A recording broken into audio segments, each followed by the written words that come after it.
Hi guys, আসসালামু আলাইকুম।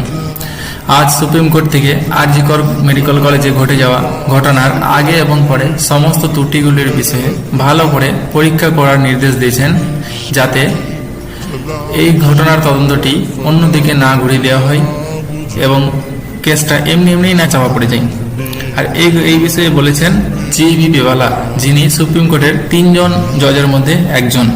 এমনকি ভারতের প্রধান বিচারপতি চন্দ্রবাবু বলেছেন যে তিনি তার ক্যারিয়ারে 30 বছরে এমন ঘটনা আগে কোনোদিন টের পাননি। দেখুন, আমি খুব বুদ্ধিমান ব্যক্তি নয়, আমি শুধু এতটুকু কথাই বলতে চাই যে এমন একটা ঘটনা আগে যখন কেউ টের পাননি বা আস্থা করেনি যে এরকম কিছু একটা ঘটনা ঘটবে, তাহলে এত বড় একটা ঘটনার দোষীরা এখনো অবধি শাস্তি পাচ্ছে না কেন? দেখুন, এতটুকু তো সবাই বুঝতে পেরে গিয়েছে যে এখানে হয়তো অনেক বড় বড় নেতাদের হাত থাকতে